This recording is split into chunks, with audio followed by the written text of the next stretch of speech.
আসসালামু আলাইকুম সবাইকে।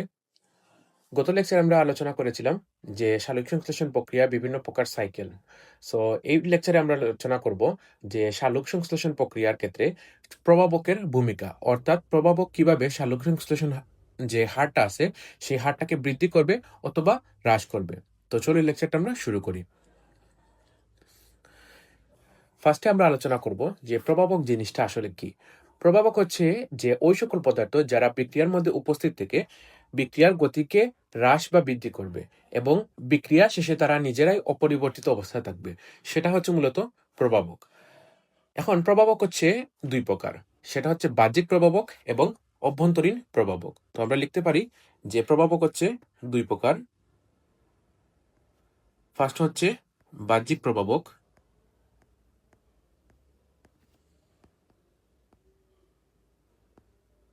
এবং অভ্যন্তরীণ প্রভাবক।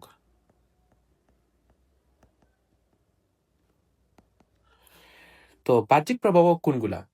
যেগুলা উদ্ভিদের বাইরে থেকে এই বিক্রিয়াটা সালোক সংশ্লেষণ হারের ক্ষেত্রে আ সহযোগিতা করবে। তো এরকম কি হতে পারে? এরকম হচ্ছে আলো, তারপর কার্বন ডাই অক্সাইড, অক্সিজেন, তারপর খনিজ উপাদান। এগুলা হচ্ছে মূলত বাহ্যিক প্রভাবক। আর অভ্যন্তরীণ প্রভাবক হচ্ছে যে উদ্ভিদের নিজের আ দেহ সংশ্লিষ্ট কিছু জিনিসপত্র, যেগুলা হচ্ছে যেমন ক্লোরোফিল, তারপর পাতার সংখ্যা বা পাতা, তারপরে হচ্ছে যে বিভিন্ন প্রকার খনিজ উপাদানও কিন্তু এক্ষেত্রে অভ্যন্তরীণ প্রভাবক হিসাবে কাজ করবে। তো ফার্স্টে দেখি আমরা যে বাহ্যিক প্রভাবক কোনগুলা এবং কিভাবে এরা এই সালোক সংশ্লেষণের হারটাকে বৃদ্ধি বা হ্রাস করবে। ফার্স্টে আসো আলো।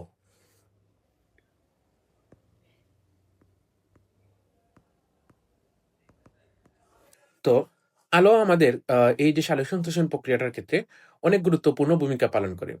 দেখো, যখন সূর্যের আলোর উপস্থিতি হয়, তখন পত্ররন্ধ্র খুলে যায়। অর্থাৎ এই দেখো, এটা সূর্যের আলো যখন পাতার মধ্যে পড়ে, তখন এই যে পাতার মধ্যে থাকা যে পাতার স্পেশালি আ আ নিচের পৃষ্ঠের মধ্যে অসংখ্য পত্ররন্ধ্র থাকে। যার কারণে পাতার নিচের পৃষ্ঠটাকে খসখসে মনে হয়। আচ্ছা, তো যখন সূর্যের আলোটা পাতার উপর পড়ে, তখন এই যে পত্ররন্ধ্রটা আছে, এই পত্ররন্ধ্রগুলা খুলে যায়। তখন কার্বন ডাই অক্সাইড বাইরে থেকে পাতার মধ্যে প্রবেশ করে। তো যখন কার্বন ডাই অক্সাইড প্রবেশ করবে, তখন শর্করা উৎপাদন প্রক্রিয়াটা কিন্তু মানে বৃদ্ধি পাবে, যার কারণে সালোক সংশ্লেষণ হারটা বেড়ে যাবে। তাহলে আমরা লিখতে পারি যে আলোর প্রভাবে পত্ররন্ধ্র খুলে যায়। ফলে কি হয়? ফলে কার্বন ডাই অক্সাইড পাতার ভিতরে প্রবেশ করে।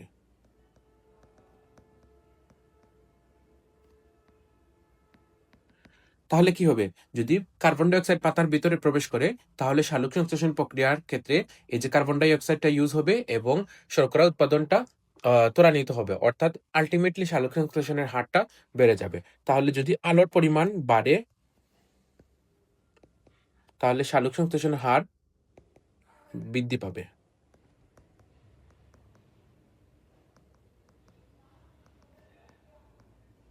হারটা বৃদ্ধি পাবে। আচ্ছা, তো যদি আলোটা অত্যাধিক পরিমাণে বেড়ে যায়, তখন আবার কিন্তু সমস্যা আছে। তখন কি হবে? যদি পাতার মধ্যে অত্যাধিক পরিমাণে সূর্যের আলোটা মানে পড়তে থাকে, তখন এই যে পাতার মধ্যে উপস্থিত বিভিন্ন ধরনের এনজাইম, এই এনজাইমগুলা কিন্তু নষ্ট হয়ে যায়। ফলে সালোক সংশ্লেষণ বাধাগ্রস্ত হয়। তাহলে যদি অত্যাধিক পরিমাণে, এটা হচ্ছে অত্যাধিক পরিমাণে,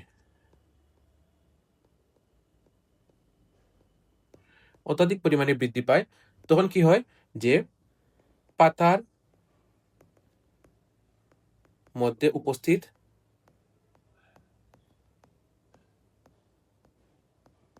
এনজাইমগুলো নষ্ট হয়ে যায়। ফলে সালোক সংশ্লেষণ হার কমে যায়। আচ্ছা, তো দেখলাম আমরা যে যদি সূর্যের আলোর পরিমাণটা বাড়ে তাহলে সালোক সংশ্লেষণের হারটাও কিন্তু বৃদ্ধি পায়। কিন্তু যদি অত্যাধিক পরিমাণে বৃদ্ধি পায় তখন কিন্তু সালোক সংশ্লেষণের হারটা কমে যায়। কেন কমে যায়?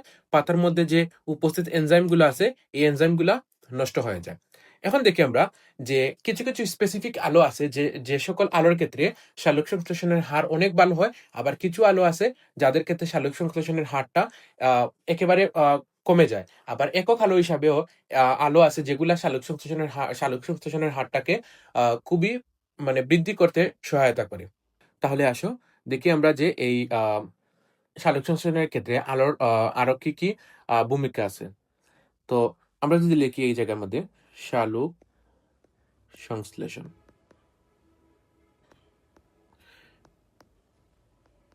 ভালো হয় কোন আলোতে? ফার্স্টে এগুলা দেখে নিই। ভালো হয় অর্থাৎ যে সকল আলোতে ভালো হয় সেগুলা হচ্ছে লাল, নীল, বেগুনি এবং কমলা আলোতে। এর মধ্যে সবচেয়ে বেশি ইম্পোর্টেন্ট হচ্ছে লাল এবং নীল। এটা আমরা মনে রাখবো কলা বেনি দিয়ে। কলা বেনি। তারপরে আসো যে একক আলো হিসাবে কোনটা সবচেয়ে বেশি গুরুত্বপূর্ণ ভূমিকা পালন করে? তাহলে একক আলো হিসাবে সেটা হচ্ছে লাল বর্ণের আলো। তাহলে যদি বলে সালোক সংশ্লেষণের হারটা ভালো হয় কোন আলোতে? সেটা হচ্ছে লাল, নীল, বেগুনি এবং কমলা।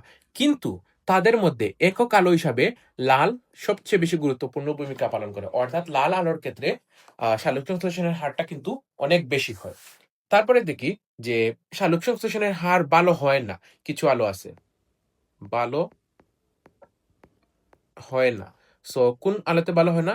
সেটা হচ্ছে সবুজ এবং হলুদ।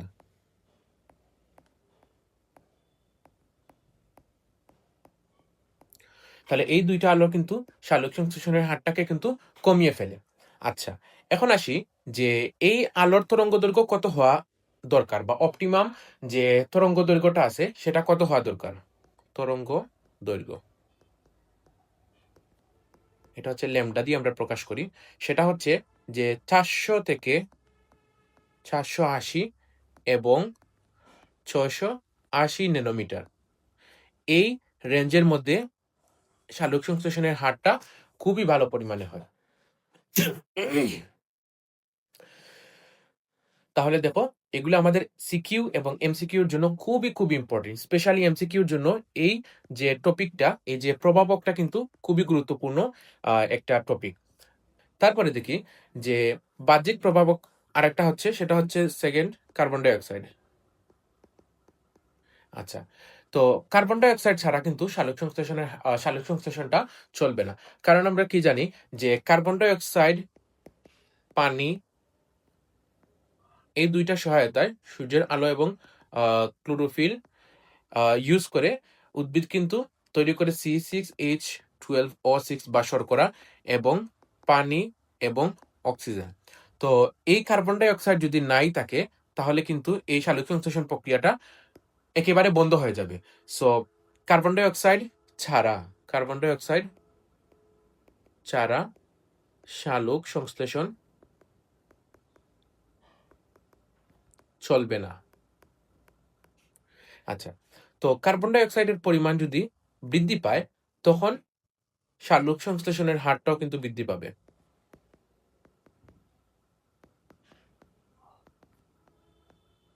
হারটা বৃদ্ধি পাবে। আচ্ছা। তারপরে দেখো যদি কার্বন ডাই অক্সাইডের পরিমাণ কমে যায় তাহলে উল্টো ঘটনা ঘটবে। যে কার্বন ডাই অক্সাইডের পরিমাণ কমে গেলে সালোক সংশ্লেষণের যে হারটা সেটাও কমে যাবে। আচ্ছা। এখন যদি কার্বন ডাই অক্সাইডের পরিমাণ অত্যাধিক হারে বেড়ে যায় তখন কিন্তু আবার একটা ঝামেলা আছে। যে কার্বন ডাই অক্সাইডের পরিমাণ যদি অত্যাধিক হারে বেড়ে যায়, কার্বন ডাই অক্সাইডের পরিমাণ যদি অত্যাধিক হারে বেড়ে যায় তখন সালোক সংশ্লেষণের হারটা কিন্তু কমে যাবে। কিভাবে কমবে? এই কার্বন ডাই অক্সাইড যখন অত্যাধিক পরিমাণে বেড়ে যাবে তখন পাতার যে মেসোফিল টিস্যুগুলা আছে এই টিস্যুগুলার মধ্যে অম্লত্বের সৃষ্টি হবে। তাহলে পাতার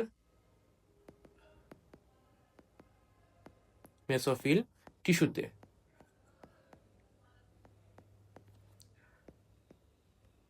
অম্লত্বের সৃষ্টি হবে। অম্লত্বের কিভাবে সৃষ্টি হবে? দেখো, পাতার মধ্যে আছে পানি। এই পাতার মধ্যে যখন কার্বন ডাই অক্সাইড প্রবেশ করবে, তখন এই কার্বন ডাই অক্সাইড এবং পানি বিক্রিয়া করবে এবং উৎপন্ন করবে কার্বনিক অ্যাসিড H2CO3। এই কার্বনিক অ্যাসিডটা বিয়োজিত হয়ে তৈরি করবে হাইড্রোজেন আয়ন এবং বাইকার্বনেট আয়ন। এই হাইড্রোজেন আয়নের পরিমাণ যত বৃদ্ধি পাবে, তত পিএইচ এর মানটা কমতে থাকবে। অর্থাৎ পিএইচ এর মান যত কম হবে, তত বেশি কোনো একটা জিনিস অম্লত্ব হয়, আর পিএইচ এর মান যত বৃদ্ধি পায়, তত বেশি সেই জিনিসটা ক্ষারীয় হয়। তো হাইড্রোজেন আয়ন যখন বৃদ্ধি পাবে, তখন এই যে পাতার মধ্যে অম্লত্বের সৃষ্টি হবে, এবং অম্লত্ব সৃষ্টি হওয়ার কারণে যে পত্ররন্ধ্রটা বন্ধ হয়ে যাবে। তাহলে কনসিকুয়েন্স কি আছে? যে পত্ররন্ধ্র বন্ধ হয়ে যাবে। আর পত্ররন্ধ্র যদি বন্ধ হয়ে যায়, তাহলে পাতার মধ্যে এই দেখো কার্বন ডাই অক্সাইডটা কিন্তু প্রবেশ করতে পারবে না। সো যদি প্রবেশ করতে না পারে, তাহলে শর্করা তৈরি হবে না এবং আলটিমেটলি আমাদের শালুক সংশ্লেষণের হারটা কমে যাবে। তাহলে শালুক সংশ্লেষণ হার কিন্তু কমে যাবে। আচ্ছা, তারপরে আসো যে টেম্পারেচারের ভূমিকা, তাপমাত্রা।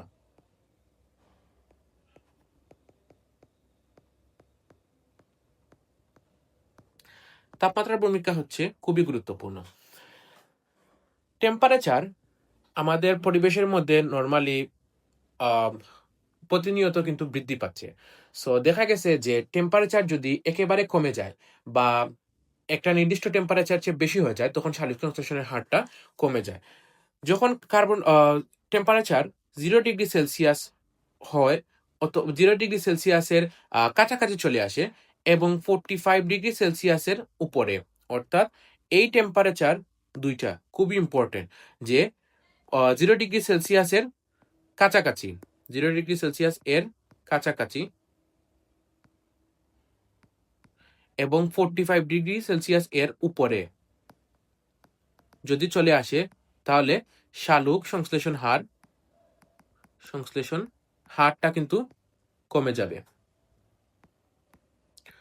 এবং এমনভাবে কমে যাবে যে এই শালুক সংশ্লেষণের হারটা বন্ধ হয়ে যাবে।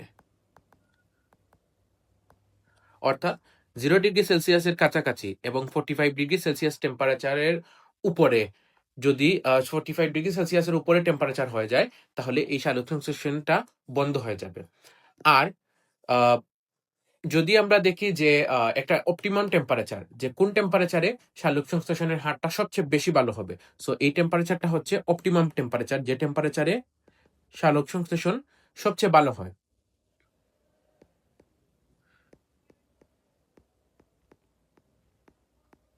সেই টেম্পারেচারটা হচ্ছে 22°C থেকে 35°C।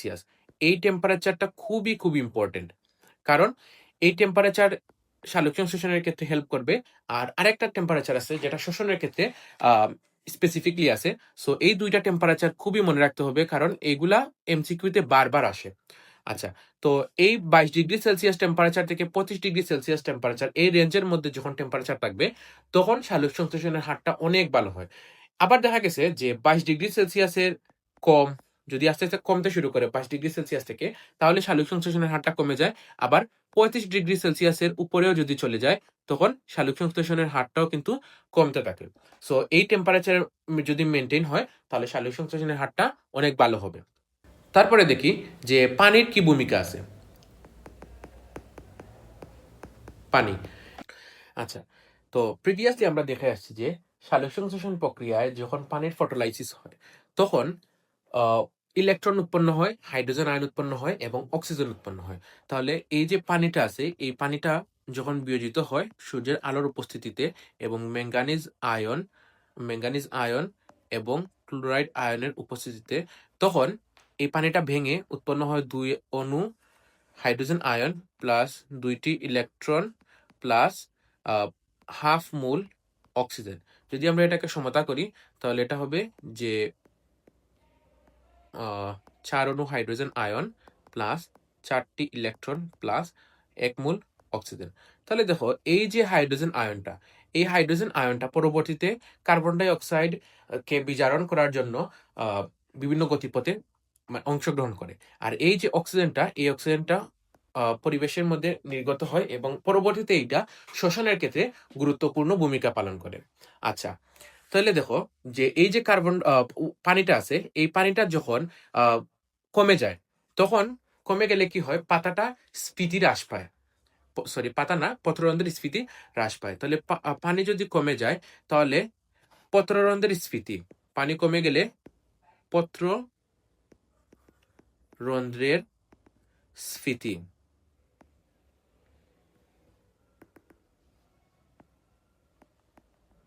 স্ফীতি কমে যায়।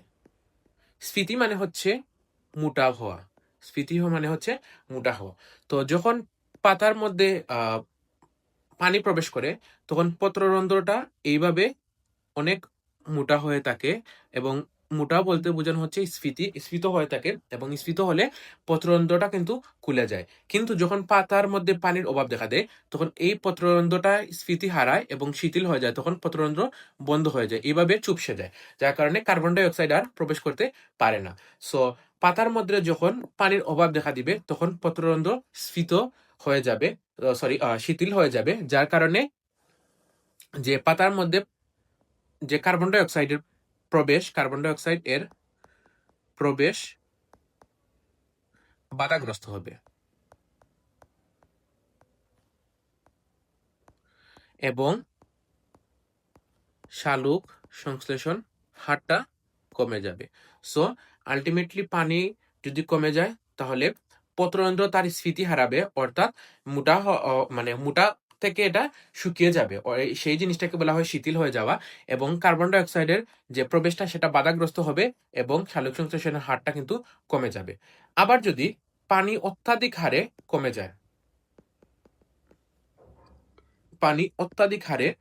যায়,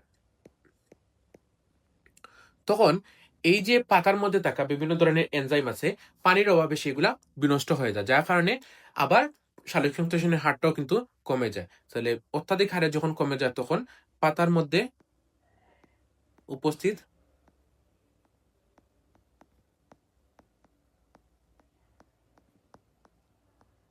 বিভিন্ন ধরনের এনজাইম নষ্ট হয়ে যায়,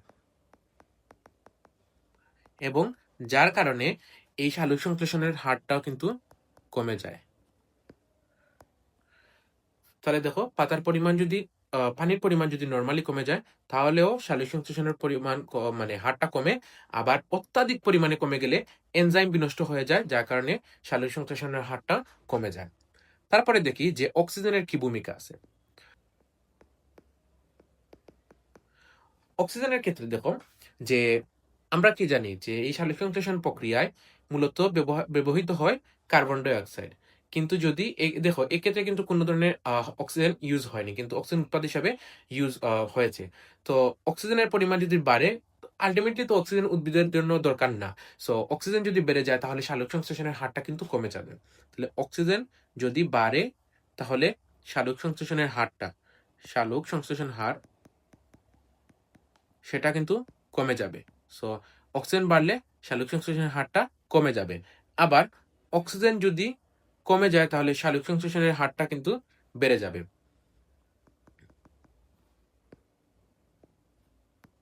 কিন্তু এই জায়গার মধ্যে একটা কথা আছে যে অক্সিজেন বিহীন পরিবেশে শালুক সংশ্লেষণ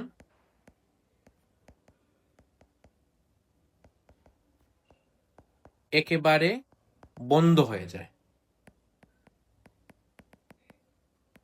সো এই জিনিসটা দেখো যে অক্সিজেন বিহীন পরিবেশে শালুক সংশ্লেষণ কিন্তু বন্ধ হয়ে যায়।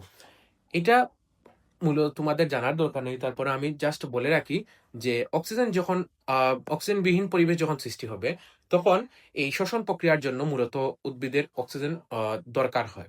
তো যদি শ্বসন প্রক্রিয়াটা না চলে তাহলে এটিপি উৎপন্ন হবে না, আর এটিপি যদি উৎপন্ন না হয় তাহলে পত্ররন্ধ্র খুলবে না, এবং পত্ররন্ধ্র যদি না খুলে তাহলে পাতার মধ্যে কার্বন ডাই অক্সাইড প্রবেশ করবে না, এবং আলটিমেটলি শালক সংশ্লেষণের হারটা কিন্তু মানে একেবারে বন্ধ হয়ে যাবে। যেহেতু কার্বন ডাই অক্সাইড প্রবেশ করতে পারতেছে না, সো একেবারে কিন্তু শালক সংশ্লেষণের হারটা বন্ধ হয়ে যাবে। তাহলে এই জায়গায় জিনিসটা খেয়াল রাখো যে অক্সিজেনের পরিমাণ যদি বৃদ্ধি পায় তাহলে শালক সংশ্লেষণের হারটা কমবে, আর যদি অক্সিজেনের পরিমাণটা কমে যায় তখন শালক সংশ্লেষণের হারটা বৃদ্ধি পাবে। কিন্তু অক্সিজেনবিহীন পরিবেশে শালক সংশ্লেষণ একেবারে বন্ধ হয়ে যায়, একেবারে, মানে টোটালি কোনো ধরনের শালক সংশ্লেষণ চলবে না। তারপরে দেখো যে খনিজ যে লবণগুলো আছে, খনিজ লবণের কি কি ভূমিকা আছে।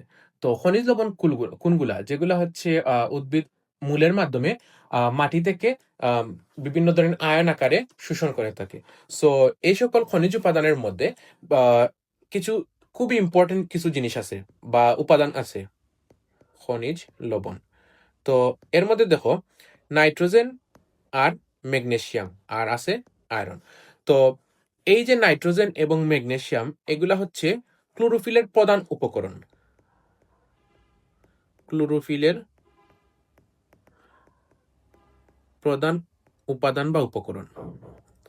এই দুইটা নাইট্রোজেন এবং ম্যাগনেসিয়াম এগুলা এই ক্লোরোফিল সৃষ্টিতে গুরুত্বপূর্ণ ভূমিকা পালন করে, যেটা আলটিমেটলি সালোক সংশ্লেষণ প্রক্রিয়ায় একটা গুরুত্বপূর্ণ ভূমিকা পালন করে আলোটাকে শোষণ করার মাধ্যমে। তাহলে দেখো এই যে নাইট্রোজেন এবং ম্যাগনেসিয়ামের যদি ঘাটতি দেখা দেয়, অর্থাৎ এরা হচ্ছে তো খনিজ লবণ বা খনিজ উপাদান, সো এদের যদি ঘাটতি দেখা দেয় তাহলে ক্লোরোফিল যে উৎপাদনটা ব্যাহত হবে, আলটিমেটলি সালোক সংশ্লেষণের হারটা কমে যাবে। এখানে দেখো আয়রনের কি ভূমিকা আছে। আয়রনের ভূমিকা হচ্ছে যে আয়রনের যখন অনুপস্থিতি হবে তখন সালোক সংশ্লেষণের হারটা কিন্তু কমে যায়, এবং এই যে পাতাটা কিন্তু হলুদ হয়ে যায়। তখন কি হয়, পাতা হলুদ হয়। আচ্ছা, তাহলে আমরা আলটিমেটলি বলতে পারি যে খনিজ লবণ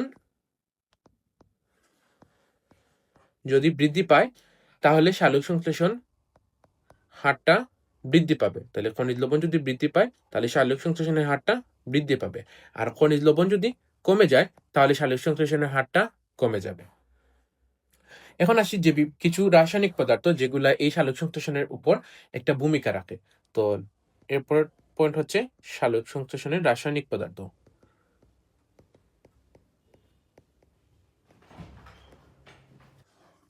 তাহলে দেখো কি কি পদার্থ এই ক্ষেত্রে ভূমিকা রাখে। যে কিছু রাসায়নিক পদার্থ আছে যেগুলা এই সালোক সংশ্লেষণ হারটাকে কমিয়ে দেয়। সেগুলা হচ্ছে যে ক্লোরোফিল, সেটা হচ্ছে CH Cl3, তারপরে হচ্ছে hydrogen sulphide,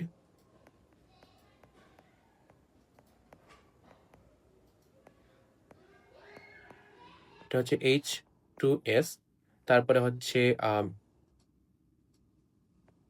methane gas CH4। এগুলা কি করে সালোক সংশ্লেষণের হারটাকে কমায় ফেলে।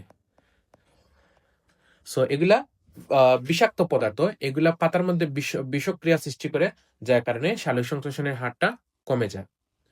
এখন চলো আমরা দেখি যে কি অভ্যন্তরীণ যে প্রভাবকগুলা সেগুলা কি কি, এবং তাদের যে এক্ষেত্রে কি কি রুলস আছে সেগুলো আমরা আসলে দেখি। এখানে আসে অভ্যন্তরীণ প্রভাবক। আচ্ছা, তো অভ্যন্তরীণ প্রভাবকের মধ্যে ফার্স্টে আসে ক্লোরোফিল।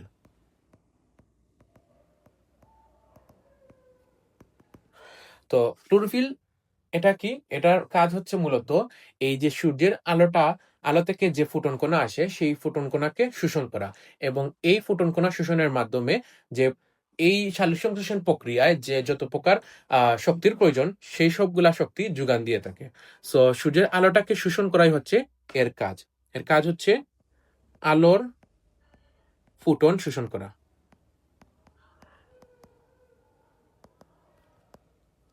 আচ্ছা, তো যদি এই ক্লোরোফিলের অভাব দেখা দেয় তখন কিন্তু এই সালোক সংশ্লেষণের হারটা কমে যাবে। আচ্ছা, তো ক্লোরোফিল যত বেশি সৃষ্টি হবে তত কিন্তু ভালো। আবার অত্যাধিক হারে বৃদ্ধি পেলেও কিন্তু আবার এই যে সালোক সংশ্লেষণের হারের উপর একটা কিন্তু ব্যাড ইফেক্ট আছে। আচ্ছা, তো দেখা গেছে ক্লোরোফিলের পরিমাণ যদি বাড়ে, ক্লোরোফিলের পরিমাণ যদি বাড়ে তাহলে সালোক সংশ্লেষণের হারটাও কিন্তু বৃদ্ধি পায়। কিন্তু যদি ক্লোরোফিল অত্যাধিক হারে বেড়ে যায়, অত্যাধিক অত্যাধিক হারে বেড়ে যায়, তখন কিন্তু একটা প্রবলেম আছে। তখন প্রবলেমটা হচ্ছে যে এনজাইম গুলা কমে যায়। তখন এনজাইম কমে যায়, এবং যদি এনজাইম কমে যায় তাহলে সালোক সংশ্লেষণের হারটা ব্যাহত হয়। তো এই যে এনজাইম কিভাবে কমে সেটার একটা ব্যাখ্যা আছে, যে আমাদের যে এনজাইম গুলা আছে উদ্ভিদের ক্ষেত্রে, সেই এনজাইম গুলার ক্ষেত্রে একটা গুরুত্বপূর্ণ আহ, উপাদান হচ্ছে নাইট্রোজেন, সেটা মানে ইউজ হয়। তো দেখা গেছে যে পাতার মধ্যে সবচেয়ে বেশি পরিমাণে থাকে রুবিস্কো এনজাইম, এবং এই রুবিস্কো এনজাইম তৈরিতে ব্যবহৃত হয় প্রচুর পরিমাণে নাইট্রোজেন। সো এই নাইট্রোজেন আবার এই যে ক্লোরোফিলেরও কিন্তু একটা গুরুত্বপূর্ণ গাঠনিক উপাদান। সো দেখা গেছে যে ক্লোরোফিল যদি বেশি পরিমাণে বেড়ে যায়, তখন এই রুবিস্কো এনজাইম তৈরিতে কিন্তু একটা খারাপ ইম্প্যাক্ট পড়ে।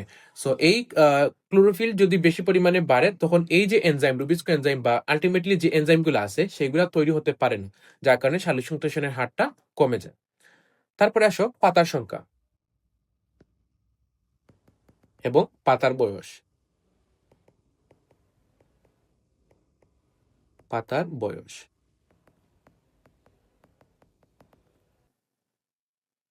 আচ্ছা, পাতার ক্ষেত্রে দেখো ৩ রকমের পাতা নিয়ে আমরা কথা বলবো। ফার্স্টে হচ্ছে যে কচি পাতা, বা আরেকটা পাতা আছে সেটা হচ্ছে কচি কচি পাতা বললাম, তারপরে হচ্ছে বয়স্ক পাতা, এবং আরেকটা পাতা হচ্ছে মধ্যবয়সী পাতা। সো দেখা গেছে যে কচি পাতা যেগুলো আছে সেইগুলা এবং বয়স্ক পাতা, এদের দুজনেরই মানে দুই ক্ষেত্রেই ভূমিকা কিন্তু সেম। তো কচি পাতা বা বয়স্ক পাতার ক্ষেত্রে ক্লোরোফিলের পরিমাণটা একটু কম থাকে, ফিলের পরিমাণ কিন্তু কম থাকে, যার কারণে সালোক সংশ্লেষণের হারটা কমে যায়। আর মধ্যবয়সী যে পাতা আছে সেই পাতার মধ্যে ক্লোরোফিলের পরিমাণ কিন্তু যথেষ্ট পরিমাণে থাকে, যার কারণে সালোক সংশ্লেষণের হারটা বৃদ্ধি পায়। তো দেখো, কচি পাতা এবং বয়স্ক পাতায় এক্ষেত্রে সালোক সংশ্লেষণের হার কমে যায়। কেন কমে যায়? কারণ এই পাতার মধ্যে ক্লোরোফিলের পরিমাণটা কম। কিন্তু মধ্যবয়সী যে পাতাগুলো আছে সেগুলোর ক্ষেত্রে যে ক্লোরোফিলের পরিমাণটা যথেষ্ট পরিমাণে থাকে, এবং এই যার কারণে সালোক সংশ্লেষণের হারটা বৃদ্ধি পায়। তাহলে আমরা আলটিমেটলি বলতে পারি যে পাতার বয়স, অর্থাৎ কচি পাতা থেকে যখন মধ্যবয়সী পাতার মধ্যে যায়, অর্থাৎ পাতার বয়স যখন বাড়ে, পাতার বয়স যখন বাড়ে তখন সালোক সংশ্লেষণ হার বৃদ্ধি পায়। আর পাতার বয়স যখন কমে তখন সালোক সংশ্লেষণের হারটা কমে যায়। তারপরে আসে শর্করা। শর্করা কি? আলটিমেটলি সালোক সংশ্লেষণ প্রক্রিয়ার যে মেইন উৎপাদটা। সো শর্করা যদি মানে যথেষ্ট পরিমাণে তৈরি হয়ে যায়, তখন কিন্তু আর সালোক সংশ্লেষণ প্রক্রিয়াটা চলে না, বা নরমালি সংগঠিত হতে চায় না। সো যদি শর্করার পরিমাণটা বেড়ে যায়, তখন সালোক সংশ্লেষণের হারটা কিন্তু কমে যায়। অর্থাৎ এটা এইভাবে মনে রাখতে পারো যে একটা জিনিস যথেষ্ট পরিমাণে মানে প্রোডাকশন হওয়া দরকার। যদি সেটা যথেষ্ট পরিমাণে প্রোডাকশন হয়ে থাকে তাহলে তো আর নতুন করে তৈরি করার কোনো প্রয়োজন নেই। সো এইভাবেই শর্করা যখন যথেষ্ট পরিমাণে বেড়ে যায়, তখন এই যে সালোক সংশ্লেষণের হারটা মানে একটু স্লো হয়ে যায়, যাতে করে মানে এই সালোক সংশ্লেষণের যে উৎপাদটা শর্করাটা যাতে ইউজ হয়, তারপর আবার নতুন করে সালোক সংশ্লেষণ প্রসেসটা চলতে থাকবে। তাহলে শর্করা যদি বাড়ে তাহলে সালোক সংশ্লেষণের হারটা কমে যাবে, আর শর্করা যদি কমে যায় তাহলে সালোক সংশ্লেষণের হারটা বৃদ্ধি পাবে। আচ্ছা, তো দেখা গেছে বিকালের পাতায় শর্করার পরিমাণটা একটু বেশি পরিমাণে থাকে, অর্থাৎ বিকেলে পাতায় শর্করাটা একটু বেশি জমা হয়। তাহলে কোন সময়? বিকেলে। এই জিনিসটা খুবই ইম্পর্টেন্ট। এমসিকিউতে কোন সময় পাতার মধ্যে শর্করাটা একটু বেশি জমা হয়? তাহলে বিকেলে শর্করার পরিমাণ বেশি বা লিখতে পারো যে পাতায় শর্করা বেশি জমা হয়, যার কারণে তখন অর্থাৎ এই বিকালবেলা শালুক সংশ্লেষণের হারটা বা শালুক সংশ্লেষণটা মন্তর হয়। তাহলে এটা খুব ইম্পর্টেন্ট যে কখন শালুক সংশ্লেষণের হার মন্তর হয়, সেটা হচ্ছে বিকেলবেলা। কারণ কি, তখন পাতার মধ্যে শর্করা যথেষ্ট পরিমাণে জমা হয়। তারপরে আসো যে পটাশিয়াম অনুঘটক হিসেবে এটা কাজ করে, সেটা হচ্ছে পটাশিয়াম বা পটাশিয়াম, আমরা যেটাকে বলি পটাশিয়াম। সো পটাশিয়ামটা অনুঘটক হিসাবে কাজ করে, এটা বিক্রিয়াটাকে বৃদ্ধি করে। সো দেখা গেছে যে পটাশিয়ামের পরিমাণ যদি বেড়ে যায় তাহলে শালুক সংশ্লেষণ হারটা বৃদ্ধি পাবে, আর যদি পটাশিয়ামের পরিমাণটা কমে যায় তখন শালুক সংশ্লেষণের হারটা কমে যাবে। তাহলে আলটিমেটলি এটা মনে রাখতে হবে, এই যে পটাশিয়ামটা অনুঘটক হিসাবে কাজ করে,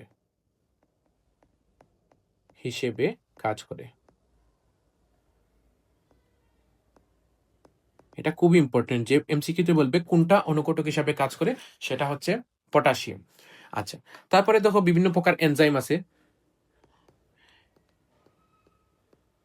এনজাইমগুলা যথেষ্ট মানে অপটিমাম পরিমাণে যদি থাকে তাহলে সেটা বিভিন্ন এই যে শালক সংশ্লেষণের হারটাকে বৃদ্ধি করবে, এবং যদি অপটিমাম পরিমাণের চেয়ে কমে যায় তখন শালক সংশ্লেষণের প্রক্রিয়াটা কিন্তু ব্যাহত হবে।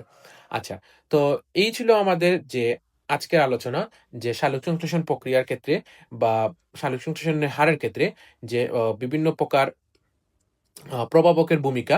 এবং নেক্সট লেকচারে আমরা আলোচনা করব কিছু এমসিকিউ নিয়ে এই রিলেটেড, যাতে করে তোমাদের যে কনসেপ্টগুলো আছে সবগুলা ক্লিয়ার হয়ে যায় এবং পরীক্ষায় সর্বোচ্চ পরিমাণে যাতে কমন পড়ে সেটাই আমার মানে লক্ষ্য থাকবে এই ভিডিওগুলোর মাধ্যমে। তো আজকে এই পর্যন্তই, আমাদের সাথে থাকবে।